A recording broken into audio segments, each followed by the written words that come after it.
Salut à tous, salut Tony, comment ça va? Ça va très bien et toi? Super, super. Donc aujourd'hui, je suis avec Tony Jazz, qui est entrepreneur, investisseur et expert sur un sujet dont on va parler aujourd'hui, qui est le réseautage, le networking. Et qui a d'ailleurs été co-auteur du livre Comment développer, se faire un réseau à partir de zéro. Exact. Un excellent livre que j'ai lu, d'ailleurs on va un peu en parler. Et juste avant de commencer, est-ce que tu peux juste rapidement te présenter et dire un peu qui tu es? Oui, alors Tony Jazz, je suis entre autres investisseur dans tout ce qui est immobilier et après j'ai d'autres activités dans quelques sociétés. Moi j'ai un parcours d'étudiant en droit mais que j'ai arrêté très brièvement pour ensuite enchaîner dans le milieu de la musique et donc j'ai travaillé dans l'industrie de la musique aux États-Unis et à Montréal pour de très beaux et très grands artistes incroyables et après retour en France. J'ai travaillé après par la suite, j'avais fait à l'époque la musique de campagne du président Obama. En revenant à Bordeaux, j'ai créé une société spécialisée dans le design sonore, où j'ai écrit d'ailleurs un livre sur le design sonore et le marketing sensoriel. Et après, conseiller spécial pour Alain Juppé et consultant dans tout un tas d'entreprises, toujours axé communication de crise, où il faut avoir beaucoup de réseaux, beaucoup d'influence, donc la pétrochimie avec Total, les médias avec Orange, Philip Morris pour le tabac, dans toutes les industries, on va dire, où le réseau est très important. Et d'ailleurs, le réseau, je dirais même que c'est en entrepreneuriat, c'est quelque chose de quasi indispensable.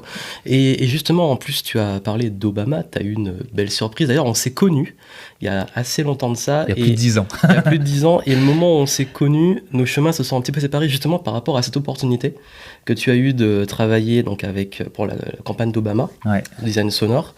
Et au même moment, moi, mon entreprise a décollé. Du coup, ça a été une belle opportunité. Et d'ailleurs, on va y revenir, comment il a fait pour rentrer en contact avec des personnes ultra influentes en politique. Aussi, comment tu as pu intégrer donc, des événements comme TEDx, Ouais. Maison Blanche, Obama, etc. Ouais, absolument. Ça, vous allez voir, ça va être super intéressant. Et juste avant de commencer, j'ai une petite question, c'est est-ce que pour toi, c'est quelque chose, parce que le réseautage, ça demande quand même certains savoir-faire, savoir-être. Est-ce que pour toi, tu penses que c'est inné ou c'est quelque chose que tu as développé avec le temps? Alors moi, c'est quelque chose que j'ai absolument développé avec le temps parce que je suis quelqu'un d'extrêmement timide. Ça ne se voit pas quand les gens me connaissent un peu ou quand les gens me voient, en tout cas au premier abord, ça ne se voit pas. Mais pour tous ceux qui me connaissent véritablement, tout le monde sait que je suis quelqu'un d'extrêmement timide, je parle peu, je sais jamais trop quoi dire à quelqu'un que je ne connais pas. Donc moi, c'est quelque chose que j'ai énormément travaillé. Et j'ai mis en fait en place quelques petites techniques, quelques petits hacks en fait tout bêtement, hein, de façon à éviter à être un peu moins timide. Tu vois, j'ai travaillé ma diction, ma façon de parler, ma gestuelle, celle que je suis en train de faire qui devient de plus en plus naturelle. Parce que ouais, effectivement, moi je le sais et je le vois, certaines personnes ont beaucoup de mal à se créer un réseau, voire même à développer un réseau ou se servir de réseau par timidité, par peur de demander. Et moi, ouais, moi c'est mon cas. Et justement, selon toi, notamment pour ceux qui nous regardent, qui seraient peut-être timides, introvertis, d'ailleurs c'est aussi mon cas, ce serait quoi pour toi peut-être les 3 premières qualités, compétences à développer pour au moins commencer à passer ce cap de la timidité et de l'introversion? Alors, je pense que la première chose qui puisse être importante, déjà, c'est d'aller au contact des gens. Mais pour aller au contact des gens, si on prend l'exemple de briser la glace, par exemple, Oui. qu'est-ce que je vais dire à la personne que je rencontre pour la première fois? Ou je vous donne un exemple tout bête. On est à un cocktail, on a une table avec des petits fours, on a plusieurs personnes qui sont là, et moi je suis là avec mon verre, et je connais personne, je ne sais pas qui aller voir, parce qu'il y a des petits groupes qui sont des mini-sociétés qui se mettent à parler. Donc toi, tu te dis, mais si je vais aller les voir, je vais les déranger. Et il y a cette personne qui est toute seule, et je ne sais pas quoi aller le voir. Et en fait, je me suis rendu compte que la personne qui était de l'autre côté de la pièce et qui était aussi seule que moi se sent exactement comme moi. Oui. Et que, en fait, d'aller la voir psychologiquement, elle se dit, ah, c'est hyper sympa, il y a quelqu'un qui vient me voir. Donc en fait, on est accueilli dans un premier temps tout de suite comme quelqu'un de très agréable et qui sauve un peu la personne seule. Après, ce qu'il faut faire dans un deuxième temps, c'est travailler en quelque sorte son accroche. Donc moi, j'ai plusieurs hacks d'accroche. Je vais remarquer une montre, je vais remarquer une paire de chaussures, ou des fois, je vais arriver avec une petite blague. Bon, c'est pas tout ça, mais je pense que je vais y aller, hein, parce que vous aussi, vous vous ennuyez. Et hop, le contact se fait. Oui. Et juste par la blague ou par ce genre de petites choses que j'ai mis en place, du coup, la personne rigole, et puis on se met à parler, à discuter, et le lien se fait plus facilement. Donc c'est des petits hacks que j'ai développés, mais pour le coup, il faut faire le pas d'aller vers ces gens-là et dire ça, quoi. Tout le monde a toujours un peu peur, mais dites-vous une chose, vous êtes le sauveur, elle est comme vous. Donc pour toi, ça serait vraiment de sortir un peu de la zone de confort, d'aller peut-être vers les gens qui paraissent comme nous, même dans ces domaines-là, dans ces contextes-là, et puis de travailler un peu ces petits actes d'accroche. C'est ça. Accrocher, allez les voir. La personne la plus facile à capter sera celle qui est seule comme vous. Pas le groupe qui est en train de discuter, lui, vous allez vraiment le déranger. Mais la personne qui est seule comme vous allez la sauver. Et ils peuvent être même juste deux, hein, comme ça, dans un coin et ne rien dire. Vous allez les voir. Oui. Et vous serez perçu comme la personne la plus cool. Après, troisième point, le plus simple possible, nous avons tous un bon fond de vanité. Les gens adorent parler de soi. Quand vous allez les voir, vous leur posez des questions. Une fois que vous avez fait le petit acte, vous êtes allé la voir, vous avez sorti votre petite blague ou même rien, posez des questions. Qui êtes-vous ? Qu'est-ce que vous faites dans la vie ? Vous avez de très belles chaussures, vous les avez achetées où ? On n'est pas obligé de parler de quelque chose de professionnel, voire même plus vous parlez de quelque chose de personnel et d'émotionnel, plus ça sera simple. Et les gens adorent parler de soi. Donc en fait, on se rend compte que nous, on n'a plus rien à dire, la personne ne fait que parler et elle entretient toute la discussion. Donc s'intéresser aux autres et puis laisser parler. Et puis, Absolument. Et écouter et rebondir. Super. Et d'ailleurs, est-ce que tu as peut-être aussi quelque chose, je sais pas si tu l'as, quand il y a un groupe, ou est-ce que tu as une accroche ou un hack pour quand il y a un petit groupe, parce que ça peut arriver parfois dans des contextes on a du mal à trouver les gens seuls, ou alors carrément on a un groupe avec quelqu'un qu'on a envie de voir. Est-ce que tu as une technique pour les groupes ou les cercles ? Alors moi j'ai une technique qui se fait à deux. Donc faut avoir un complice pour aller voir un groupe. Je vais te donner un cas très simple. Je faisais une conférence aux États-Unis, à l'ambassade du Qatar. Je voulais absolument voir l'ambassadeur. Il y avait plusieurs personnes qui étaient là. J'étais avec un complice, façon de parler, sur place. Et je sais qu'une fois que l'ambassadeur allait finir son speech, tout le monde allait lui sauter dessus. Oui. Donc là, j'ai fait quelque chose d'assez simple. C'est que la personne avec qui j'étais s'est mis de telle façon à ce que lorsque l'ambassadeur sorte de scène, les gens qui arrivent puissent se faire bloquer. Et moi, je suis arrivé dans l'entre-deux, un peu comme un quarterback qui se faufile. Et là, je suis allé parler à l'ambassadeur. Mais on a un autre cas où vous avez un groupe de personnes qui est en train de discuter, en train de parler. Et du coup, c'est comment rentrer dans ce groupe-là et comment les aborder ou aborder ces gens de ce groupe-là. C'est ça, oui. C'est ça. Là, ce qu'il faut essayer de faire, c'est de ne pas rentrer et ne rien dire. Parce que les gens vont se poser des questions et vous regarder en mode mais c'est qui lui ? C'est qui ce mec qui s'incruste ? Au contraire, il faut frapper un grand coup. Donc, faut rentrer dans le groupe, limite en disant « Excusez-moi les gars, est-ce que quelqu'un sait où est-ce que je pourrais trouver telle ou telle personne ?» Ça, par exemple, c'est un exemple. Bon, non, on ne sait pas. Ou bien « Excusez-moi les gars, est-ce que vous savez si quelqu'un sait à quelle heure ça se termine ou ce qu'il y a juste après ?» Et là, en fait, toutes les personnes vont vouloir vous répondre. Oui. Ou peut-être les 2-3, et donc en fait ça c'est une technique pour intégrer un groupe et après vous dites ok, je reste 2 minutes avec vous, ce que vous dites a l'air hyper intéressant. Et en fait, mieux vaut rentrer de manière brutale et de s'intégrer plutôt que de manière un peu lente et où les gens vont se poser des questions, mais c'est qui cette personne, qui êtes-vous, parce que vous n'allez jamais être intégré. Donc en fait, il faut tout de suite rentrer dans une conversation. D'accord, donc essayer, il n'y a pas peut-être de meilleure approche que d'autres, mais en tout cas, aller plutôt dans frontal. Là, faut être chercher frontal. À l'incruste. Ok. Ouais, voilà. Exactement, c'est exactement ça. Éviter l'incruste.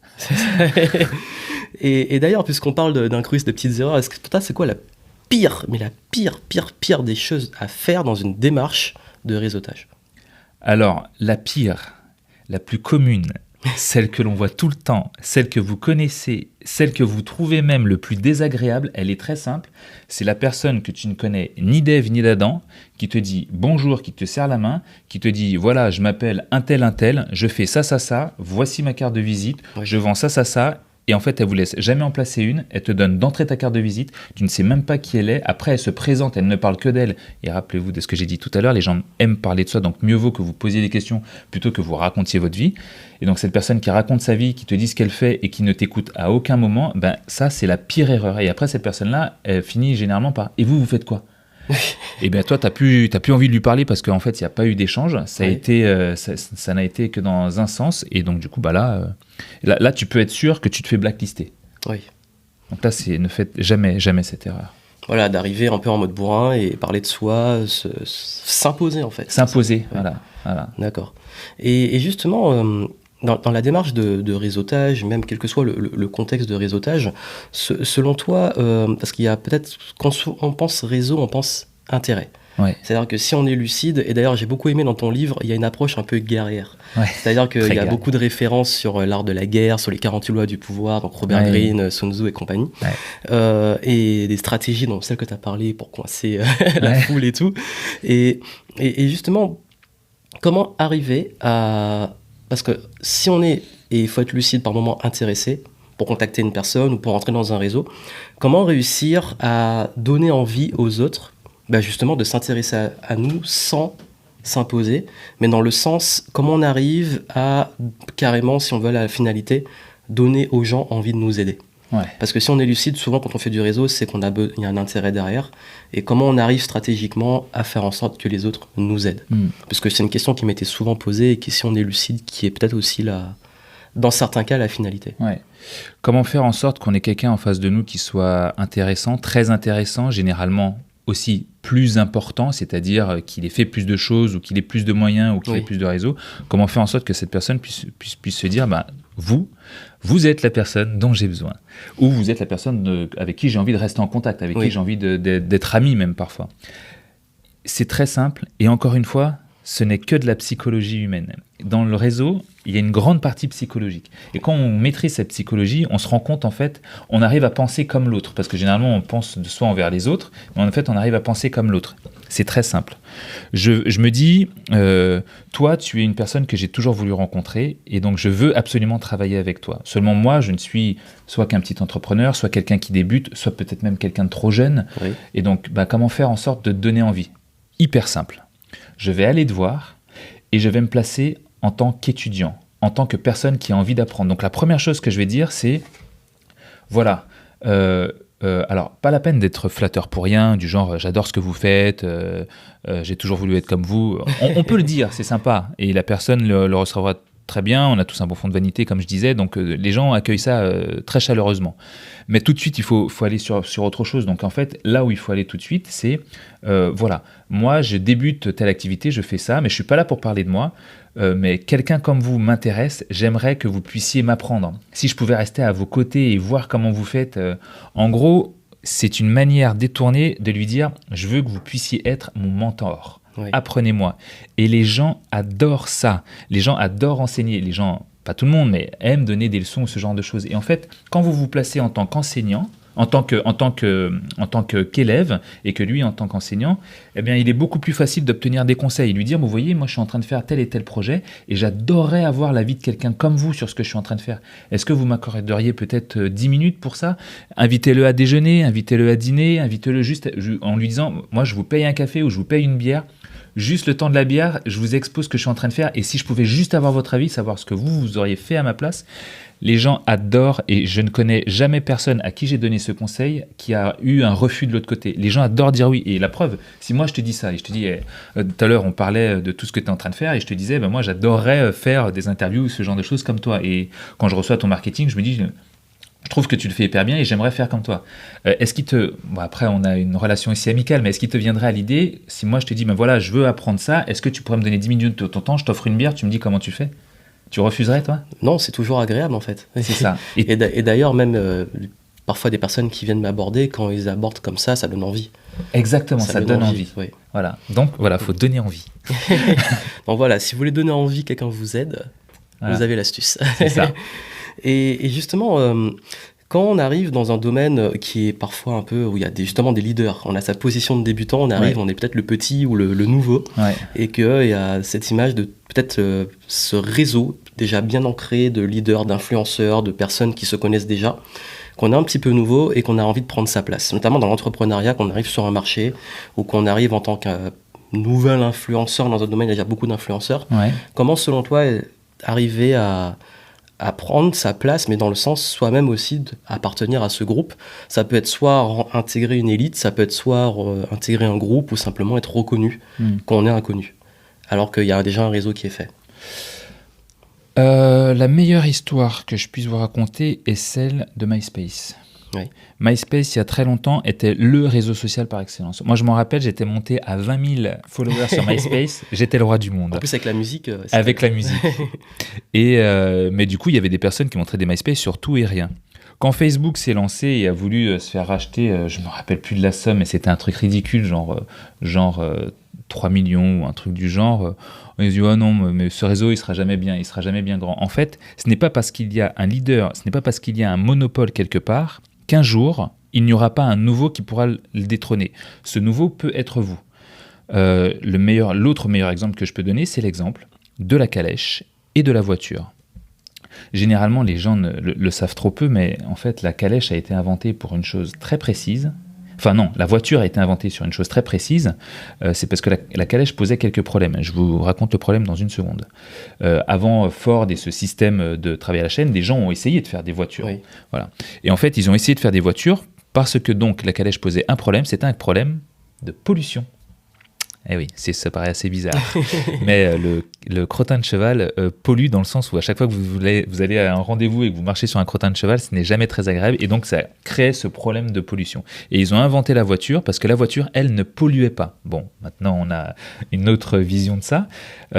Mais là, à cette époque-là, les gens qui ont investi dans le cheval, qui ont investi qui ont fait du poulinage, qui ont fait du bois, qui ont fait de la construction, qui avaient investi énormément dedans, se sont dit non mais vos trucs de voitures en fer qui ont une autonomie de 2 km, ça ne va pas aller bien loin. Et en fait voilà, il est là le truc, c'est que généralement en arrivant dans un nouveau métier, dans un métier qui est déjà existant, pour sortir du lot, pour soit l'intégrer, soit être meilleur que ce lot-là, ce qu'il faut faire c'est innover.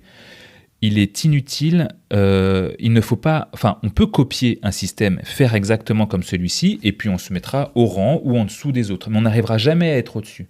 Alors que si on essaye d'innover, de faire quelque chose d'absolument différent, eh ben là, on arrivera tout de suite à se placer au-dessus du groupe. Parce qu'on va créer une sorte de clivage, comme la voiture et la calèche, et on aura de véritables fans à l'intérieur. Arthur Schopenhauer, qui a écrit un livre que j'adore, que je vous conseille, qui s'appelle « Comment avoir toujours raison ». J'adore ce livre-là. Il est classique. Un classique. Il est fin comme ça, il se lit hyper vite, il est hyper intéressant. Il est un peu énervé lui aussi. Ouais, lui, il est très très énervé. Donc Arthur Schopenhauer donne une théorie qui est reprise par quelqu'un que j'aime beaucoup, qui s'appelle Idriss Aberkan, qui est que toute révolution ou toute chose que vous voulez faire doit passer par 3 étapes. La première étape, qui est l'étape de ridicule, celle ensuite qui est dangereuse et celle ensuite qui est évidente. Si on prend la calèche et la voiture, on invente des voitures au moment où la calèche existe, mais au début c'est ridicule. Vous êtes jeune entrepreneur, vous voulez faire un truc, vous voulez vous imposer sur ce segment-là et tout le monde vous voit comme quelqu'un de ridicule. Ouais. Ensuite, quand vous commencez à être un peu différenciant, c'est-à-dire qu'on se rend compte que les gens ils veulent plus acheter des voitures que des calèches et que vous en fait, de nouvelles personnes viennent vers vous, voire vous faites perdre des clients à d'autres personnes qui ont un monopole et que ces personnes-là viennent vers vous, ben là, deuxième phase, vous devenez dangereux. Et après, quand vous devenez vraiment important sur votre segment et que vous vous êtes imposé et que vous vous êtes affirmé dans votre innovation, à ce moment-là, vous devenez évident, comme la voiture aujourd'hui est évidente. Personne ne va prendre une calèche pour aller faire ses courses. Voilà. Et ben voilà, là on y est. Et en fait, pour être différenciant, quand on est sur un segment et qu'on veut, et qu'il y a déjà des personnes qui sont là, il faut essayer d'être le plus différenciant possible. Si on veut se placer au-dessus, autrement, il suffit juste de copier et là on sera un égal. D'accord. Donc l'innovation, c'est important. Absolument. Et comme vous avez vu dans l'histoire de l'humanité, il y a toujours des innovations à apporter et chaque secteur se fait à un moment, je dirais pas forcément juste disrupté, mais se fait à un moment chamboulé par l'innovation. Ouais. Moi, une chose que j'attends le plus, même si, je sais pas si ça pourrait arriver, mais à chaque fois qu'on s'est dit oh là là, Lycos c'est le meilleur moteur de recherche, il y a des gens qui vont entendre Lycos et vont dire c'est qui Lycos? C'est là où je me rends compte que je suis vieux. Lycos c'est un moteur de recherche qui était encore plus important qu'Yahoo et qui était encore plus important que Google, et aujourd'hui c'est Google number one. Moi j'ai hâte de voir qui sera le prochain Google, qui sera le prochain Amazon, qui sera le prochain leader sur le segment, quoi. Et comment il va faire, parce que moi j'aime la stratégie qu'ils utilisent pour devenir le leader, et j'aime bien voir ce petit cheminement, les stratégies par lesquelles ils passent. Et donc un jour, Google se fera détrôner, Tesla se fera détrôner, Amazon aussi. Surtout qu'il y a 10 ans, ces boîtes-là, elles n'étaient pas au niveau où elles sont aujourd'hui. Absolument pas. Elles avaient leur propre concurrent. On ne sait pas ce qui est dans 10 ans, il y aura. Absolument. Et si vous renvoyez ça, l'interview 10 ans après, comme quoi. J'ai hâte de voir. Ça sera intéressant. Ouais. et justement, en fait, comment on arrive, notamment quand on est nouveau, quand on est un peu le débutant, à être crédible. C'est-à-dire que c'est d'ailleurs beaucoup une question que me pose beaucoup l'audience, c'est le syndrome de l'imposteur ou la difficulté à être crédible, surtout quand on arrive tout jeune, tout frêle, ou peut-être moins compétent que d'autres. Comment on arrive à développer sa crédibilité? Alors, il y a une expression américaine qui est très importante, que j'aime beaucoup, que, encore une fois, je vais vous donner dans une seconde. Avant, il faut que je vous explique quelque chose. Nous avons une culture latine.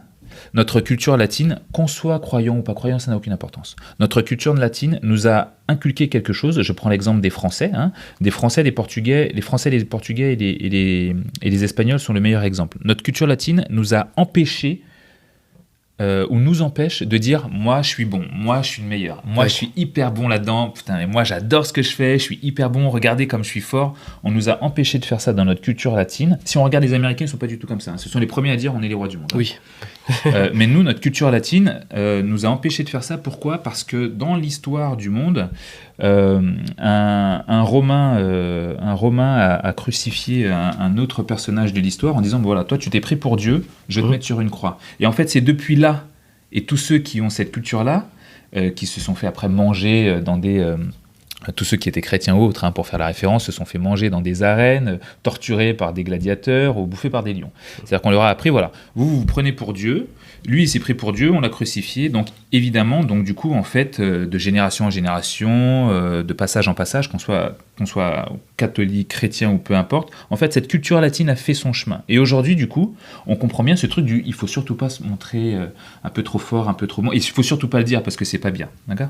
Les Américains ne sont pas comme ça, les Anglo-Saxons ne sont pas comme ça, les Germaniques ne sont pas comme ça, seuls ceux qui ont une culture latine sont comme ça.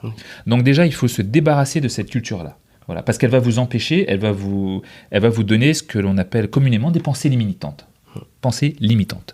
Très bonne recherche à faire sur les pensées limitantes. Mais je crois que tu en as parlé une fois des pensées limitantes. J'en parle presque tout le temps d'ailleurs. C'est un gros sujet sur les entrepreneurs. Okay. Ça, je me disais bien que j'avais déjà vu ça dans ce que tu faisais. Je pense que ceux qui nous écoutent ou nous regardent connaissent le concept des croyances limitantes. Croyances limitantes. Voilà.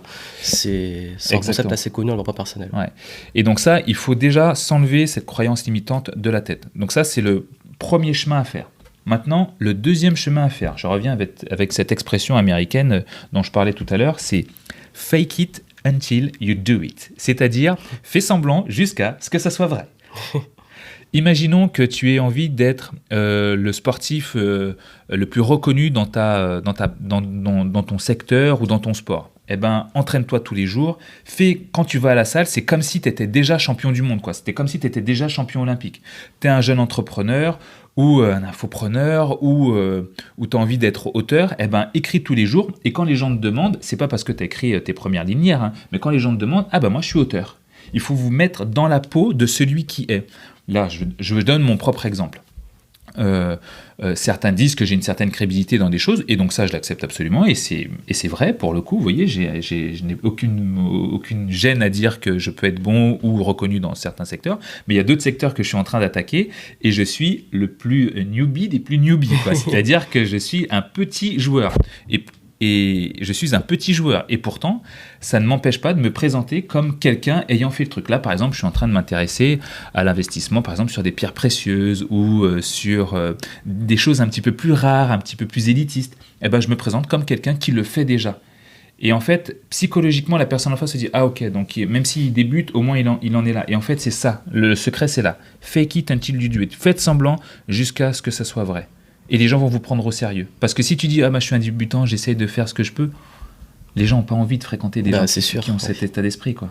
Et ça, je sais que c'est le « fake it till you make it », c'est un concept anglo-saxon, mais qui a beaucoup du mal à être accepté en France. Make it, ouais, c'est ça. Tu peux do it, make it, c'est en tout cas... Voilà. Et je sais que c'est un concept où ils ont beaucoup de mal parce que...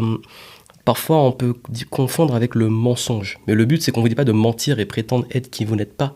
C'est que quand vous commencez, vous êtes déjà... Si vous voulez devenir auteur, comme je dis souvent aux auteurs qui me suivent, si vous commencez à écrire, oui, vous êtes en train d'être devenir auteur, d'être auteur. Et je sais que quand j'ai commencé, ton conseil, d'ailleurs, quand on s'est connus, j'ai commencé à l'appliquer.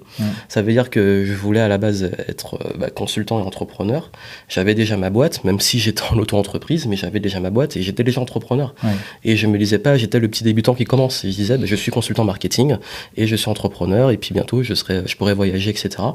Et le fait d'avoir incarné même, d'avoir commencé à voyager, d'avoir commencé à imprégner de ce lifestyle, ça m'a fait aller plus vite. Et du coup, on se conditionne à être dans les résultats qu'on veut avoir. Donc je pense que en fait, le concept que tu donnes, il est très très très puissant, et si vous avez du mal à être crédible, incarnez le personnage que vous voulez devenir. Ouais. Le mot que tu viens de dire là, c'est le mot le plus important à retenir, le conditionnement. Vous devez vous conditionner c'est ça. C'est comme si vous aviez un projet et vous vous dites « Ah non, je pense que je ne vais pas y arriver ». Là, vous vous conditionnez à ne pas y arriver. C'est clair. Là, vous voulez faire un projet, vous voulez être auteur. C'est quoi la différence entre un auteur et un autre auteur ? Est-ce que c'est le fait qu'il y en ait un qui ait été édité, l'autre qui est en auto-édition, l'autre qui n'a jamais fait lire quoi que ce soit de ses lignes ? Il n'y a aucune différence entre eux. Ils sont tous en train d'écrire. Chacun est à un niveau. En fait, après, c'est des questions de niveau. Mais en tout cas, le titre est le même. Oui. Et donc, le conditionnement du « je suis comme ça et je suis ça », ce mot-là, c'est le plus important. C'est le conditionnement. Et tu as donné l'exemple du sport. Je sais que dans les gros travaux qu'on fait sur le coaching des sportifs de haut niveau, c'est le conditionnement à gagner. Pourquoi ? Parce que pour avoir fait de la compétition en arts martiaux, les moments où dans sa tête, on doute et on dit « je vais perdre », on perd. Exactement. c'est dingue. Hein. En sport, ça m'est, en tout cas dans l'expérience personnelle que j'ai eue, c'est tout le temps arrivé. Et les sportifs de haut niveau l'expliquent aussi. Ouais. Et je sais que c'est un gros travail que font beaucoup les joueurs de la NBA, les footballeurs, etc. Absolument. Oui. Très vrai. Donc, conseil très puissant à appliquer. Et justement, parce qu'on parlait de crédibilité, d'auto-limitation, il y a un sujet quand même je pense, qui me tient à cœur, surtout pour nous, pour nos origines, parce que tu es antillais, tu es de la Guadeloupe. Exactement. Marie-Galante, Guadeloupe. Désirade, voilà, ok. Et moi, je suis de Martinique, et c'est vrai que parfois, quand on vient on peut le dire, une minorité, que ça soit sa couleur, son origine, on a tendance parfois à se mettre des limites, et je vois beaucoup ça chez les Antillais notamment, qui se disent parce que je suis antillais, je suis plus petit que quand je vais aux États-Unis, je suis petit, on voit les Américains très haut. En France, parfois on a une sorte de complexe d'infériorité.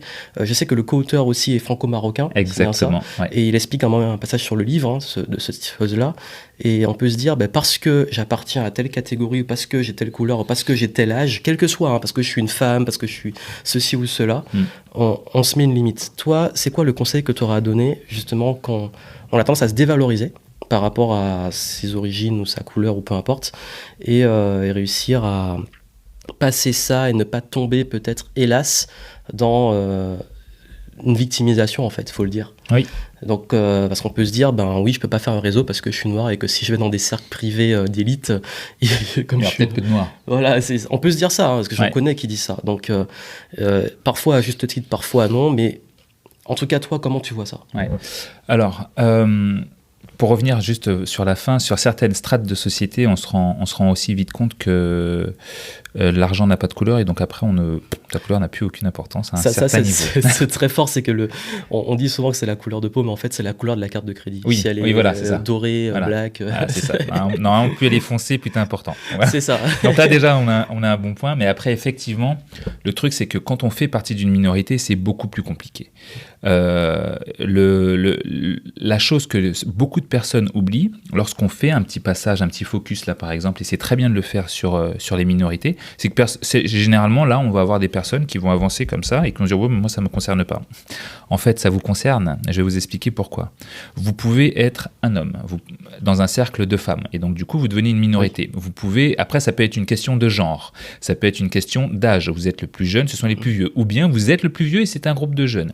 Vous pouvez être le blanc dans un groupe de noirs, le noir dans un groupe de blancs, vous pouvez être l'arabe dans un groupe d'indiens.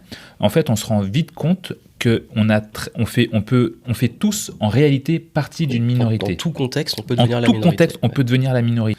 Et donc du coup, pour reprendre une petite anecdote, hier soir, je me retrouve dans un groupe d'avocats. Donc d'avocats, ce sont des juristes. Moi, je suis, si je devais me qualifier, je serais plus un financier. Et donc du coup, je me retrouve dans ce groupe-là, et ça parle forcément avec des termes juridiques. Même si j'ai fait des études de droit, je me suis arrêté quand même assez vite. Donc le jargon est très... Le jargon est très compliqué. Je me fais avoir à chaque fois qu'il balance certains mots, et je me fais un peu balader. Donc là, je me retrouve en tant que minorité. Et arrive un de leurs clients à un moment, pendant la soirée, que je connais, qui est un très bon ami à moi, et je sais qu'ils veulent tous discuter avec cette personne-là, et que lui est mon ami. Donc il vient à moi, forcément, on se dit bonjour, on parle un peu, et là arrivent ces avocats qui étaient restés sur leur jargon, et qui arrivent vers moi et qui disent bon, on aimerait bien faire la connaissance de ton ami, si tu peux nous le présenter. Et donc du coup je le présente, et du coup en fait j'ai réussi à ce moment-là, grâce à mon ami, mais à renverser la vapeur. C'est-à-dire que j'étais une minorité et je deviens finalement une minorité assez importante. Ce que je veux garder là, même si cet exemple est très particulier, c'est que peu importe la minorité dans laquelle vous êtes, vous avez forcément quelque chose que quelqu'un dans ce groupe-là recherche. Là, dans ce cas-là, c'était en réalité mon client. Beaucoup de personnes pensent que faire partie d'une minorité, alors ce que je vais dire là va paraître peut-être un poil utopique, mais il ne l'est pas. Moi, je viens du 93. 93, c'est un département où on ne côtoie que des minorités. C'est-à-dire que moi, mes amis étaient yougoslaves, étaient portugais, étaient espagnols, étaient algériens, étaient marocains, étaient wolof, étaient maliens ou sénégalais ou peu importe. Et donc du coup, j'ai vécu et j'ai grandi avec des repas différents, des fêtes religieuses différentes, avec... je pourrais vous donner toutes les fêtes juives différentes, toutes les fêtes arabes différentes, d'Afrique subsaharienne différentes, même espagnoles. Je les connais toutes, je connais tous leurs repas, je sais dire bonjour. Et en fait, ça m'a offert une grande richesse. Si vous faites partie d'une minorité, ou que vous êtes habitué à faire partie d'une minorité, vous savez que on va dire que votre appartenance à cette minorité vous a appris des choses que les autres personnes ne connaissent pas, ceux qui pensent ne pas être dans une minorité. Et en fait, cette chose-là que vous avez appris, moi, ça a été les repas, ça a été les bonjours. C'est-à-dire qu'aujourd'hui, quand je me retrouve dans certains... Voilà, le même exemple que tout à l'heure. Hier, mon ami dont je parle, qui est financier, qui vient à ce rendez-vous avec les avocats, est sénégalais. Et je lui dis bonjour en sénégalais. Et donc là, j'ai choqué les gens. Non mais comment ça? Il parle sénégalais? Alors moi, je sais juste dire bonjour et merci, hein, rien d'autre, ça va pas plus loin. Mais vous voyez, juste cette petite différence-là, parce que je le connais, fait que du coup, je suis plus accepté. C'est comme ça notamment que j'ai voulu apprendre la langue des signes, parce que la langue des signes, c'est quelque chose qui, pour le coup, isole énormément quand tu es sourd et muet. Et donc du coup, j'ai juste appris à dire bonjour, merci, et ça va en langue des signes. Et donc du coup, quand je rencontre quelqu'un, j'ai quelqu'un en fait à ma salle de sport qui est sourd et muet, et donc du coup quand je le vois et que je lui dis bonjour comme ça, je le vois avec un large sourire, il se dit putain, il y a quelqu'un qui parle ma langue. Et en fait, faire partie d'une minorité vous apprend une chose, c'est qu'il ne faut surtout pas mettre les gens de côté. Et l'avantage, c'est que ça va vous apprendre des choses sur cette minorité-là. Et le dernier avantage à tout ça, c'est qu'à la fin, celui qui se dira ne pas être dans une minorité et qui n'a aucun intérêt à apprendre tout ça, lui, en fait, perd du temps et perd de l'apprentissage. Et vous, ça vous donne un temps d'avance. C'est peut-être ce qui fera que demain, vous allez avoir un contrat parce que la personne qui va signer ce contrat-là parlera une langue, fera partie d'une minorité que vous connaissez et sur lesquelles vous allez pouvoir échanger. Donc en fait, c'est une richesse extrême. Mais j'ai bien compris la question, quand nous, on est victime de ça, comment faire ? Là, il faut juste avoir de la grandeur d'esprit et de se dire que le monde est amené à être mondialisé. Là, il paraît-il que dans 15 ans aux États-Unis, il n'y aura ni blanc ni noir, il n'y aura que des métis. Donc ça va faire bizarre à certaines personnes. Oui, c'est sûr que après dans le monde dans lequel on vit, les catégories et les trucs, ça n'a plus de sens tellement il y a une richesse. Mais bien sûr, dans une ère mondialisée, ça n'a plus de sens de rester coincé dans un état d'esprit moyenâgeux. Surtout que moi, avec ma tête, un nom chinois, mes origines et tout, c'est un beau bordel.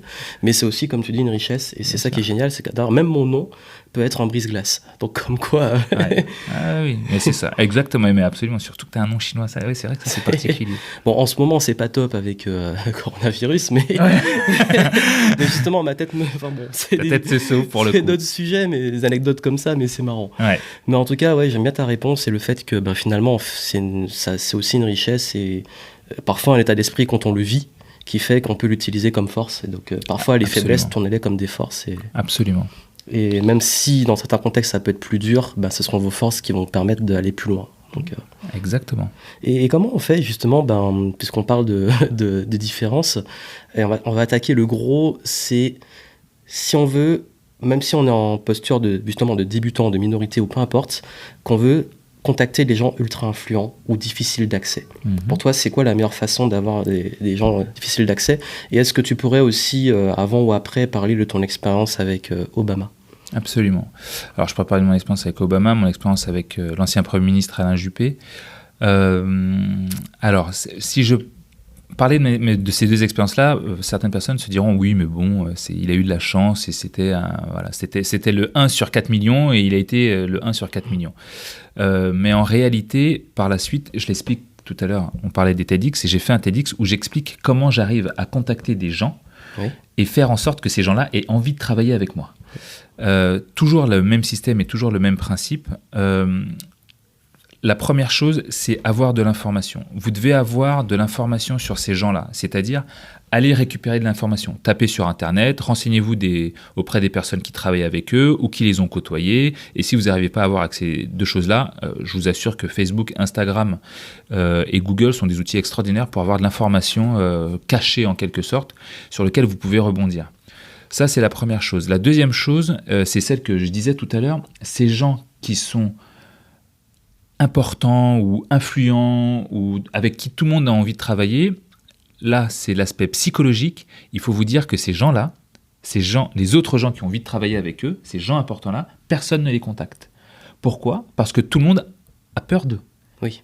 Ils pensent qu'ils sont inaccessibles. Ils sont inaccessibles. Alors là, par exemple, je dis n'importe quoi. Hein. Je prends l'exemple de Bill Gates. C'est un très mauvais exemple. Mais je prends l'exemple de Bill Gates. Tout le monde se dit, bon, mais je ne veux pas contacter Bill Gates pour lui faire un interview. Ce mec-là, il ne va jamais me répondre.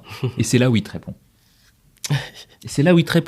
En fait, effectivement, tu peux te dire ça, mais c'est une pensée limitante. Tant que tu n'as pas essayé, tu ne peux pas le savoir. Et en fait, ces gens-là sont tellement isolés à cause de leur réussite que personne n'ose les aborder. Et donc, quand toi, tu viens et tu dis, hey, moi, j'adore ce que vous faites, mais je passe très vite au truc, est-ce que vous pouvez m'apprendre ? Est-ce que j'aimerais vous avoir comme mentor ? Est-ce que je pourrais vous prendre 5 minutes de votre temps ? Et tu leur écris pour faire ça. En fait, tu te rends compte que ces gens-là acceptent très volontiers. Une statistique et une donnée très intéressante que m'a donné un ami à moi qui s'appelle Siman, qui est un entrepreneur de folie, qui a sa petite crypto-monnaie. C'est un dingue qui est un petit Indien qui a fait des études, je ne me rappelle plus de son université, mais c'est quelque chose comme Harvard. Et ce mec-là, un jour, je suis avec lui, on se rencontre parce qu'on fait une conférence ensemble, et je le vois sur Dropbox, et il est à fond sur Dropbox, et il charge plein de fichiers. Je lui dis, attends, mais mec, t'as acheté quel format de Dropbox pour avoir autant de fichiers ? Et en fait, il m'a juste dit, ce que j'ai fait, c'est que j'ai écrit au PDG de Dropbox et je lui ai dit, est-ce que tu pourrais me donner un accès illimité à Dropbox en termes de gigas ? Parce qu'en fait, j'en ai besoin. Et il a tourné ça en forme de blague, en fait, son mail. Et il a reçu une réponse qui dit, ok, tiens. Et il a eu un compte illimité Dropbox. Et là, je lui dis, non, mais attends, mais comment t'as fait ça ? Et là, il m'a donné la statistique qui me sert le plus aujourd'hui. Il m'a dit, Tony, 90% des gens à qui tu envoies un email le lisent, mais ne vont pas forcément y répondre. Mais tout le monde lit le mail. Selon ta manière de tourner le mail, la manière d'apporter et de dire les choses, tu auras une réponse ou pas. Et donc, si tu n'as pas de réponse, c'est que tu as mal tourné ton truc. Et là, je me dis, mais oui. Et en fait, du coup, aujourd'hui, je me retrouve à réfléchir énormément pour faire mes mails, de façon à ce que ce soit le plus marrant ou le plus accrocheur possible, pour que la personne ait envie juste au moins de me répondre. À partir du moment où tu as la première réponse, après la suite, c'est bon, c'est validé. Donc en fait c'est ça, après trouver les mails des personnes importantes ou influentes ou autres, il y a les réseaux sociaux, et après si tu as le nom d'une personne dans la boîte, c'est simple, tu as le nom de l'autre personne aussi, des petites techniques toutes bêtes comme ça. Le truc le plus dingue que j'ai fait une fois, c'est que j'ai pris l'adresse de la boîte et j'ai envoyé avec tous les contacts, tous les noms des gens de la boîte, tous les employés, et j'ai eu la bonne personne. Ah, voilà. Mais en fait c'est vraiment une question d'audace en fait. C'est absolument une question d'audace. Mais bien préparée dans la façon d'amener les choses, c'est juste l'audace. Et si le message n'est pas bon, c'est sûr que... Oui, il faut faire ça proprement. Avec les conseils que tu avais donnés au début, d'ailleurs. Exact, c'est toujours comme ça. Et ça fonctionne systématiquement. D'ailleurs, moi-même, les mails auxquels je réponds, d'ailleurs, j'en vois beaucoup auxquels je n'ai pas le temps de répondre, ou je ne réponds pas parce que je n'ai pas envie, ou c'est mal amené, du coup, ça ne donne pas envie de répondre. C'est ça. Ceux auxquels je réponds, c'est justement quand c'est bien amené, c'est bien tourné, et je vois que la personne s'intéresse vraiment, en fait. Ouais. Qu'elle a pris le temps de s'intéresser. Et absolument. Ça, c'est... Et même par marque de respect, même si c'est un refus, je vais répondre parce que j'ai vu qu'elle a pris le temps. Exactement. Parce qu'elle a fait un petit effort. Donc même si c'est un refus, j'ai une anecdote là-dessus. Mais j'allais te demander si tu as une anecdote intéressante à partager. J'ai une super anecdote là-dessus. Un truc incroyable. Il y a... c'était juste après notre rencontre, on va dire 2 ou 3 ans plus tard, je souhaite m'acheter une voiture. C'est pas une grande... C'est une voiture allemande. Je ne veux pas donner de marque pour ne pas faire de pub inutilement, mais... Quoique, c'est une voiture allemande dont j'ai fait la couverture du magazine. Donc, ils m'ont fait une belle couverture, donc je peux dire que c'est la marque Audi sans dire que c'est la marque Audi. Et moi, j'assume que c'est une de mes marques préférées. Donc voilà, ça va. Et en fait, je voulais acheter une petite A3. Alors, le truc tout bête, donc c'était il y a plus de 10 ans, j'avais un budget qui était même pas de 6 000 €, donc tu vas pas très loin avec 6 000 € quand tu vas acheter une Audi. Hein. Et moi, je voulais une boîte auto, je voulais du cuir, je voulais qu'elle soit noire et tout ça. Et le truc, c'est que je fais ma recherche sur toute la France pour en trouver une. impossible de trouver une boîte auto au cuir, machin. Bon, je me dis, bon, bah attends, mais c'est pas possible. Je me dis, là, moi, en tant que chef d'entreprise, je me dis, comment se fait-il que le PDG d'Audi, j'étais un peu fou, je suis toujours resté un peu fou, comment se fait-il que le PDG d'Audi n'ait pas pensé à mettre assez de voitures sur le marché qui répondent à ces critères-là? C'est quand même le truc le plus basique possible. Qu'est-ce que j'ai fait? J'ai recherché son nom, j'ai trouvé son nom, j'ai trouvé le nom, le mail de plusieurs personnes qui bossaient à Audi, j'ai vu comment se construisaient les mails, et je lui ai écrit un mail en lui disant: bonjour, je suis un acheteur, je souhaite acheter une voiture. Regardez mes recherches, je ne trouve quasiment aucun véhicule ou bien ils sont beaucoup trop kilométrés. Je pense que vous n'avez pas mis assez de voitures sur le marché. Est-ce que vous avez quelque chose, une astuce ou un réseau par lequel je pourrais trouver cette voiture? Maintenant en Europe, vu qu'il n'y en a pas assez en France. Je me suis dit, ce mec ne va jamais me répondre. 2 semaines plus tard, je reçois un email de son assistante qui me dit: Monsieur le PDG a bien reçu votre email, il l'a lu avec une très grande attention, il souhaite vous dire qu'il y a effectivement une voiture qui répond à ces critères-là dans notre réseau. Malheureusement, elle est verte, c'est pas la couleur que vous cherchez, mais en fait, j'ai reçu une réponse. Mais j'ai écrit ce mail-là, pas pour pouvoir me défouler, mais parce que je me suis dit, je dois donner une information à ce PDG, c'est hyper important. Et en fait, j'ai été hyper surpris de recevoir une réponse. Et en relisant mon mail, je me suis dit, bon, mon mail a été écrit de manière tellement sympa que c'est normal qu'il m'ait répondu. Oh, c'est intéressant. Et d'ailleurs, comment tu as pu bosser avec l'équipe d'Obama? Alors, d'une manière absolument très simple et anodine, la petite histoire de là-dedans, c'est que quand je suis arrivé au Canada, donc tu as vécu là-bas? Oui, j'ai vécu à Montréal, et en fait au début j'étais en PVT, Working Holiday, visa, et je donnais des cours de français à des anglophones. Et donc il y avait tout un groupe de nanas à qui je donnais ces cours, mais en cours particulier, et chacune au fur et à mesure est venue me voir en me disant: bon, Tony, je vais partir, je vais aller aux États-Unis pour travailler avec un mec qui veut devenir président. Il faut savoir que les Canadiens sont très attachés quand il y a une présidentielle américaine. Pourquoi? Parce que leur seule frontière, c'est les États-Unis. Donc tout ce qui se passe aux États-Unis, ça les impacte énormément. Donc voilà, nous ça nous paraît un peu bizarre, mais eux c'est absolument normal qu'ils s'impliquent dans la campagne américaine. Et elle me dit tout: on va partir en bus avec un mec qui veut devenir président, c'est incroyable, c'est super, il faut que tu le regardes à la télé. Donc moi un soir j'allume la télé, je vois ce mec, je vois écrit Barack Hussein Obama. Quand je vois le mot Hussein, je me dis toi tu dois pas faire un très bon choix marketing, parce qu'il y a un autre Hussein à cette époque-là dans le monde qui était pas au top, on va dire, niveau popularité. Et donc je regarde cette émission et je me dis: putain, mais le mec est vraiment vraiment très bon, parce qu'à cette époque-là, quand je vois toutes ces nanas partir en bus avec lui, je me dis: ce mec est un gourou et il va faire n'importe quoi avec ses filles. C'est un phénomène qui est très courant aux États-Unis. Et donc du coup, au fur et à mesure, je me dis: non mais quand je me rappelle de ce débat CNN avec Hillary Clinton, Barack Hussein Obama, et à ce moment-là, je me dis, quand Hillary Clinton parle anglais, je comprends rien. Quand Barack Obama parle, j'ai l'impression qu'il parle français tellement c'est clair, tellement limite ça chante en fait. Et à cette époque-là, comme j'avais énormément accès au studio d'enregistrement par rapport à tout ce que je faisais, les filles reviennent me voir et me disent: Tony, on cherche quelqu'un pour nous faire une musique, est-ce que tu pourrais nous faire un truc pour la campagne et tout ça? Donc moi, j'ai tellement adoré ce gars, je le trouvais très proche d'un autre que j'avais beaucoup aimé qui s'appelait Martin Luther King. Et du coup, je me dis: bon, bah, je vais faire un truc pour vous. Et en fait, c'est comme ça que j'ai été amené à créer cette musique-là pour le candidat qui est devenu le président. Comme quoi. Ouais. De réseau en réseau, de personne en personne. Ouais. On est juste resté en contact. Et d'ailleurs, comment tu arrives à entretenir ce réseau? Comment tu arrives à intelligemment à entretenir un réseau que tu te crées avec tout ce qu'on a partagé? Comment tu arrives à... Si tu as un petit conseil pour...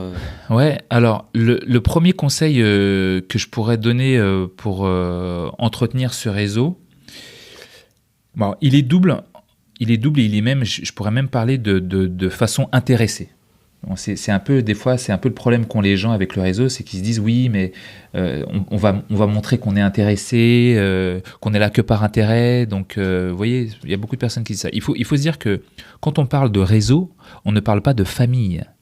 Donc, quand on est avec sa famille ou ses amis, on n'est pas de manière intéressée. Oui. Ton ami a besoin de toi, tu vas l'aider. Ou il a besoin de toi, tu l'appelles, il vient t'aider. Mais quand on parle de réseau, forcément, réseau égale travail, donc égale intérêt. Donc, il ne faut pas être faut pas avoir peur de demander ou d'aller solliciter son réseau par intérêt. C'est même en fait l'objectif du réseau, c'est l'intérêt qu'il peut vous apporter. Autrement, un réseau ne sert à rien. Comment se faire du réseau à partir de zéro? Ce que je dis communément quand je présente ce livre, c'est un livre qui va rendre votre réseau puissant et influent. Ça sert à ça un réseau. C'est pas juste avoir des numéros de téléphone, un espèce de calendar de classeur avec des cartes de visite. Non, l'idée d'un réseau, c'est qu'il puisse être puissant et influent. Donc, bien évidemment, il faut faire les choses de manière intéressée. D'un. Mais de deux, n'oubliez pas que pas prendre des nouvelles ou dire « Hey, je me rappelle de toi » est intéressant. Moi, l'astuce que j'utilise et que je transmets le plus, c'est vous êtes quelque part. Je vais dire n'importe quoi. Je sais que la dernière fois que tu es allé à Miami, t'as loué une marque de voiture que j'adore. Je sais que on ne sait pas les marques, mais en même temps, on a parlé d'Henry Ford, donc voilà. Ah bon, on a parlé d'Henry Ford, donc c'est une Ford Mustang. Et je sais que la prochaine fois que moi je vais à Miami, si je loue une Ford Mustang, la première personne à qui je vais penser, c'est à toi. Et donc, je me vois très bien me prendre en selfie comme ça avec ta voiture derrière et te l'envoyer en disant j'espère qu'il fait chaud sur la banquise vu que tu seras en France et que moi, mais voilà, il y aura toujours une petite phrase marrante, toujours un petit tacle sympa ou toujours en tout cas une pensée. Oui. L'idée pour entretenir son réseau, c'est avoir des pensées. Vous voyez, vous connaissez quelqu'un d'autre. J'ai fait un podcast il n'y a pas longtemps et je t'ai tagué parce que je me suis dit, en fait, oui, exact. Ce dont je parlais, c'était exactement le sujet de son livre. Et donc, ça allait m'intéresser. Et d'ailleurs, c'est ça qui m'a rappelé en parlant de ce sujet-là, que je donnais en conférence. Après, j'ai fait un podcast et je me suis dit, tiens, en fait, Tony, il faut que je le contacte. Ça fait un moment qu'on doit faire l'interview et bam, quoi. Exact. Voilà, et il se retrouve là. C'est ça. Mais en fait, c'est que ça. C'est que tu vois un truc qui te fait penser à quelque chose ou à quelqu'un de ton réseau, tu lui envoies juste en disant hey, regarde ça peut t'intéresser. Mais juste ça. Et la personne, rappelez-vous de ça. Imaginons que vous puissiez recevoir ce type de message. Mettez-vous toujours à la place des autres. Psychologie. Vous recevez un message de quelqu'un qui vous dit hey, j'ai vu ça m'a fait penser à toi. Mais vous allez adorer. Faites exactement la même chose. Et voilà comment on entretient son réseau. Juste en disant à certaines personnes qu'on pense à eux d'une manière ou d'une autre, mais de manière professionnelle, évidemment. Oui. Non, c'est vraiment intéressant et voilà, c'est pas obligé d'être un truc à chaque fois ultra formel. Oui, j'espère que tu vas bien. Sur quel projet es-tu en train de travailler ces jours-ci? Moi, je suis en train de faire ça. Non, ça ennuie les gens. Nous sommes des êtres humains, pas des machines. C'est ça. Et du coup, pour dernière ligne droite de l'interview, je voulais te poser des petites questions très rapides avec des réponses le plus succinctes possible. La première, c'est comment s'y retrouver entre le tutoiement et le vouvoiement. Le tutoiement et le vouvoiement. Alors, j'ai envie de vous dire, si vous êtes au Canada, vous n'avez aucun problème parce que tout le monde tutoie tout le monde. Oui. Il n'y a pas de vouvoiement. Ce qui met aussi d'une certaine manière tout le monde sur un certain pied d'égalité. En France, c'est plus compliqué. En France, c'est plus compliqué. En France, nous sommes une vieille culture. Donc, du coup, il y a un respect de la tradition culturelle. Oui. Donc, du coup, forcément, quand vous ne connaissez pas quelqu'un, c'est la première fois que vous le voyez, même si parfois vous êtes dans la même tranche d'âge, on se vouvoie. Parce que c'est la coutume, c'est l'usage bien français. Mais un truc tout bête, si vous voyez que la personne en face est sympa, qu'elle l'est avec vous, et que vous sentez qu'il y a quelque chose d'agréable, surtout, proposez-lui. Être le premier à proposer le tutoiement, c'est toujours hyper bien perçu. Est-ce que ça vous dirait qu'on puisse se tutoyer? Quand tu reçois cette phrase, c'est là, ah mais ouais. Et en fait, tout de suite, ça enlève une espèce de barrière, ça casse une chaîne, et là, la relation se fait beaucoup plus simple. On dit les choses avec beaucoup plus de facilité. Alors qu'on a dit les mêmes choses avec le vouvoiement, mais peut-être oui, donc on peut simplement demander, en fait, si on se sent à l'aise de le faire. Voilà, si vous sentez que la relation est bonne, vous demandez. Si vous sentez que ça ne va pas trop le faire, ne le demandez pas. Toutefois, après, moi, il y a un cas où je le fais systématiquement. Et c'est là où vous allez voir un peu cette approche guerrière parfois que je peux avoir, c'est-à-dire que je suis un mec hyper cool, ça se voit très vite. Par contre, je suis un guerrier, moi je viens du sport de combat et donc du coup, la compétition et la guerre, j'en ai été habitué et forgé depuis petit. Si jamais je suis dans un cas où c'est moi qui paye, je tutoie systématiquement. D'accord. Ce n'est pas un manque de respect, ça me permet de prendre le pouvoir. Tu vois ? Je te donne un exemple tout bête. Quel exemple je pourrais prendre? Après, il y a une façon de le faire. Il faut jamais être irrespectueux en faisant ça. Mais là, je suis en train de faire un investissement dans un truc sur des chevaux. J'achète des chevaux avec un autre gars et on va en acheter plusieurs auprès d'un gars. Donc c'est des sommes. Il n'y a pas tout mon argent, il y a de l'argent d'autres personnes, mais c'est des sommes extrêmement importantes. Et ben là, à ce moment-là, quand je les achète à l'autre personne et qu'on est en train de parler et discuter, je vais le tutoyer. Et je vais lui proposer même s'il veut qu'on se tutoie, tutoyer. Mais je vais moi spontanément le tutoyer sans rien lui demander. Oui. Et en fait, psychologiquement, ça va me faire prendre un Oui, parce que tu te mets en ascendant. posture un peu au-dessus. Je suis au-dessus. Ouais. Voilà, je paye, je suis au-dessus, donc du coup, je me permets. Mais sans manque de respect. Hein. Mais par contre, l'idée de ça, c'est de prendre le pouvoir psychologiquement. Oui, c'est pas ça que ça marche avec le banquier, c'est la première fois qu'on le voit. Non, avec le si on est banquier, client. pas forcément. Pas forcément. Sauf si tu as quelques millions, là, Oui, tu là, peux mettre les pieds sur la tutoyer tout table. le monde. Et d'ailleurs, justement, en parlant de pieds sur la table, la transition, est-ce qu'il vaut mieux être soi, avec son style, ou s'adapter au code? J'ai fait exprès de poser ces questions qui sont un peu polarisantes, même si je sais que la réponse est plus nuancée. Mais Ouais, la réponse est, pour le coup, très nuancée. mais c'est un vrai sujet. Est-ce qu'on est soi-même? Est-ce qu'on se met en... Voilà, on adopte les codes? Est-ce qu'on trouve l'entre-deux? Comment on gère ça? Je sais que pour moi, c'est un truc très difficile, par exemple. D'être soi-même ou de se plier au code? De se plier au code. Pour toi? Ouais, pour moi, c'est dur. Ouais, mais pour moi aussi. Hein. Ouais, pour moi, c'est extrêmement J'ai plus difficile. tendance à arriver en Jordan, casquette, mais il y a Ouais, mais il y a ouais. des contextes où on peut pas. Mais Ouais. Je me rappelle d'une chanson de Booba où il dit à l'intérieur j'arrive chez le concessionnaire, casquette, basket. Voilà. En gros, ça veut dire j'ai l'oseille et je fais ce que je veux. Et pour le coup, c'est lui qui a raison. Moi, j'ai envie de dire un truc. Franchement, hein, là, je préfère être moi-même que de me travestir en quelqu'un que je ne suis pas. Toutefois, si jamais vous êtes en demande, Ouais. pliez-vous au code. Parce que ça sera juste plus facile d'accéder à ce que vous voulez. Ne mettez jamais trop d'ego. Mettez que l'objectif en vision. Jamais d'ego. Donc du coup, vous voulez accéder à quelque chose, il faut se plier au code. Ok, j'oublie mon ego, je vise mon objectif. Et là, vous vous pliez au code. Mais si, hors ça, restez vous-même. oui, Ne puis pas se d'ailleurs, travestir. c'est comme on dit, ça dépend aussi dans le contexte. Si tu es, par exemple, chez les autres, tu peux se plier au code des autres par respect, Bien sûr. mais tout en restant toi-même. Mais comme tu peux, si tu es chez toi, tu fais ce que tu veux. Ah oui. Et d'ailleurs, il y a un truc que j'aime bien, c'est qu'on dit souvent que Steve Jobs, il faisait des conférences en col roulé, etc. Mais en vrai, quand il allait voir les investisseurs et autres, il allait en costume, parce qu'il avait besoin. Ah oui, Donc, ben du voilà, coup, c'est ça. c'est, Tu t'y plies quand tu as un objectif. Tu enlèves ton ego de côté. Mais tout en respectant les autres et tout ça, si jamais tu restes toi-même. Mais ouais, ça, c'est en vrai, tout dépend de la situation. Ouais. Voilà. Au moment Il qu'on faut n'a faire. plus rien à prouver, on n'a pas de besoin, là, on peut se permettre. Ah oui. Ah, quand tu t'appelles Steve Jobs, Oui. quand tu t'appelais Steve Jobs, là, tu fais ce que tu veux. T'es Oui. le roi du monde. Même Booba, bon, C'est clair, pareil. quand t'es multimillionnaire et Mais que oui. célèbre. C'est clair.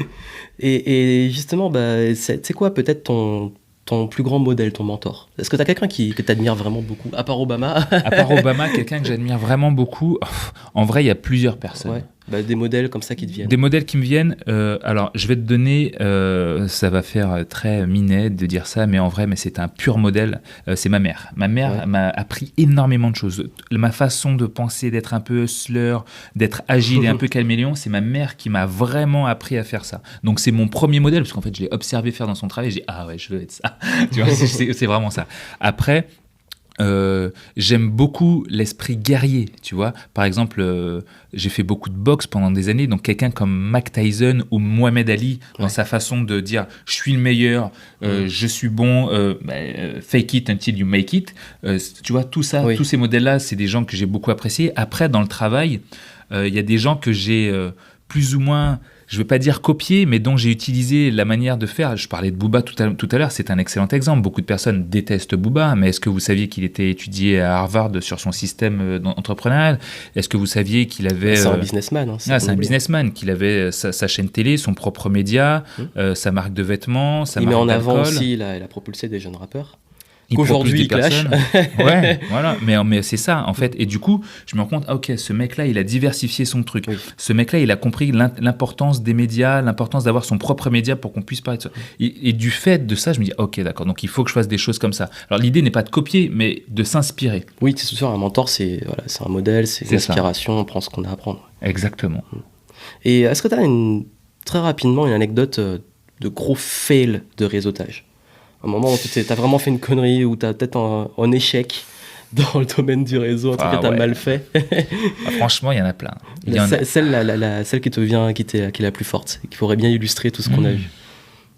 Celle qui me vient le plus spontanément, c'est celle c'est celle où, en gros, j'arrive dans un réseau de personnes qui se connaissent déjà. Je reste moi-même, et donc ça déplaît à énormément de personnes. voire même ils font tout pour me clasher, hein, très clairement. J'explique ce que je fais avec énormément de spontanéité, comme je le fais tout le temps, avec le sourire, avec mon truc, et en fait je me rends compte que ça ne leur plaît pas, absolument pas. Et en fait en fait je me suis dit, mais en fait si je suis là c'est pour ça, et je suis pas véritablement accepté par ce réseau à cause de ça. Et ça a été mon plus gros fail, parce que je n'ai pas assez observé. Oui. Parce qu'effectivement, il faut rester soi-même et tout ce que l'on a dit, mais il y a un moment d'observation qui est essentiel, hein, de façon à être sûr de ce que l'on va faire après, du coup d'après. Et on peut être soi-même à différents degrés. Ça veut dire qu'on ne peut pas tout dévoiler. On est soi-même avec sa famille, comme on est soi-même dans le contexte professionnel, mais c'est différent soi. Exactement. Comme un diamant, c'est différentes facettes. C'est très très bien dit. C'est très très bien dit. Exactement. Différent soi. Donc je pense que ce que t'amène de dire que voilà, même dans certains, quand on parlait des codes, on peut être soi, mais dans son soi professionnel. Dans son soi, et parfois comprendre, observer qu'est-ce qui se passe, et pas tout dévoiler, et pas se mettre à nu comme ça. Oui, bien sûr. S'adapter, c'est ce qu'on apprend aussi en conférence, s'adapter à l'audience. Oui, absolument. Ok, et si tu avais un livre à recommander, ce serait lequel ? Sur quel thème ? Bon, on va dire sur peut-être l'influence, justement. Sur l'influence, à mon sens, le meilleur livre qui est dans la lignée de comment se faire un réseau à partir de zéro, c'est... Oui, un meilleur livre à recommander à part celui-là, bien entendu. Oui, parce que celui-ci est exceptionnel. Je vous le conseille tous, en livre physique ou en e-book. D'ailleurs, il est très facile à lire et il est vraiment bien, je l'ai lu. Il est que dans la pratique. Il n'y a pas de théorie, c'est faites ci, faites ça, oui, tentez ça, ça, tentez c'est ça. C'est qu'il y a les aspects pratiques, il y a une partie un peu interview où vous échangez entre vous, et il y a aussi exemple, application. Donc c'est ça qui est bien, et ça va droit au but. Moi, je suis quelqu'un qui n'est pas fan de la théorie, donc il me faut des trucs à faire. Et un livre, vraiment, moi, que j'ai adoré, qui est un grand classique, je vais peut-être me répéter avec 1 millier de personnes, c'est Comment se faire des amis. Oui, c'est la base. C'est la base. Mais franchement, ce livre-là, tu pourrais lire ce livre-là et après aller faire du réseau. Et comprendre en fait comment fonctionne la psychologie des gens et comment faire. Il est exceptionnel. Sur l'influence, à mon sens, c'est le meilleur livre qui puisse exister, c'est Comment se faire des amis. Il est très très bon. Il est exceptionnel. Et pourtant, il date d'il y a plusieurs années. Je ne sais même pas si c'est pas 20 ou 30 ans. C'est pas un jeune livre. Mais il est toujours d'actualité. Les meilleurs livres sont souvent les plus anciens. Ouais, toujours d'actualité. Très copié ce livre d'ailleurs. Ouais. Et c'est quoi on va dire la petite routine que tu as qui est tout vraiment en bonne énergie, enthousiaste, même aussi pour rayonner socialement. T'as une petite routine à toi Ma petite routine quotidienne ou ma quotidienne, petite routine Ce que je fais tous les jours ? Ouais, un truc que tu fais tous les jours et qui t'entretient dans une bonne énergie. Et qui m'entretient dans une bonne énergie. Alors c'est un truc tout bête. Parfois on a tous un petit moment de doute, de pas bien, de machin, et c'est normal, c'est ce qui fait de nous des êtres humains. Généralement, j'essaie toujours de faire moi du sport tous les jours, au moins un tout petit peu. Hein. Mieux vaut, il y a un homme qui disait mieux vaut faire un petit peu tous les jours qu'une fois dans l'année énormément. Et donc moi, quand en tout cas je veux me rebooster un petit peu et être bien, c'est que sur Insta, j'ai un espèce de petit album qui s'appelle Ça va aller. Et en gros, ce petit album Ça va aller, j'ai mis toutes les petites vidéos ou toutes les petites photos sympas, un peu émouvantes, un peu motivantes qu'il y a à l'intérieur. Et du coup, avant un rendez-vous, généralement que je sens compliqué, à part me mettre un gros son de rap, je regarde ce petit album, juste au moins, en fait, ce petit album-là va me permettre de rentrer en rendez-vous et d'avoir un sourire accroché, quoi. Pas forcé, mais accroché. Super. Et si tu avais un dernier conseil à donner à ceux qui ont écouté notre échange. Le conseil que je pourrais donner à vous qui nous écoutez et aux personnes et que je donne généralement à tout le monde, c'est quasiment toujours le même parce qu'on se retrouve toujours dans ce même cas. Lorsque vous avez une idée et que vous voulez faire quelque chose, faites-le d'entrée. Je vais expliquer très clairement. Et ne soyez surtout pas perfectionniste. Moi, c'est l'un de mes plus gros défauts, mais ne soyez surtout pas perfectionniste, c'est-à-dire attendre que pour faire ça. Voilà. Pour synthétiser très, très simplement, tout à l'heure, on parlait de cette interview qu'on allait être fait, je vois tout ton matériel, je vois tout ce que tu as là, et moi, ce que je t'ai dit, c'est, moi, j'adorerais faire aussi des interviews où j'adorerais faire exactement ce que tu fais. Le truc, c'est que j'ai pas un aussi bon appareil, j'ai pas une aussi bonne lumière, j'ai pas tous ces micros-là, et donc je pourrais pas. Mais comme je sais que j'ai envie de le faire, ça va passer par aller sur Amazon, acheter 2 petits micro-cravates à 20 €, les plugger sur mon iPhone, que je vais certainement accrocher à un petit trépied, et je vais faire ça de manière absolument artisanale. Mais au moins, je vais commencer. Je ne vais pas attendre d'acheter tout ce que tu as pour le faire. Et donc, pour tout te dire, d'ailleurs, même ça, c'est un peu même artisanal, parce que c'est du matériel que j'ai mis là. Et on a fait ça un petit peu vite dans le bureau parce que c'était même pas prévu. Ouais. Mais clairement, voilà, j'ai dit, on fait une interview, on l'a fait, point barre. Et puis, et je sais que moi, mon but après, c'est d'avoir un studio vraiment avec les décors et tout. Donc, j'adorerais voir ça. Ouais. Ouais. Donc, comme quoi, il faut bien commencer, il faut pas attendre. Oui, c'est ça, mais au moins commencer. Le conseil, c'est commencer. Vous voulez être auteur, avant de dire que vous êtes auteur, comme tout à l'heure, attendez pas d'avoir sorti votre premier livre ou votre premier manuscrit. Non, vous êtes auteur et vous commencez même à écrire. C'est-à-dire que si vous voulez le fameux, ce qu'on donnait comme conseil, le fake it until you make it, mais il faut au moins commencer à faire. Ouais, faut make it. Ouais, faut au moins make it un peu, quoi. Do it. C'est ça, exactement. Super conseil, bien dans l'esprit game entrepreneur. Yeah. Voilà, qui fait le game et agir. Et du coup, où est-ce qu'on peut te retrouver ? Alors, le plus simple pour me retrouver, le plus simple pour m'écrire, c'est d'aller sur Instagram, donc @Tony, Tony, Jazz, Jazz, comme la musique. Donc Instagram, je mettrai dans les descriptifs pour vous. C'est le plus simple pour me retrouver. Ok, merci beaucoup pour toutes ces pépites. Avec plaisir. Merci pour l'invitation. Voilà, et puis comme il vous l'a dit, do it, faites-le. À très bientôt. À bientôt, ciao. Au revoir.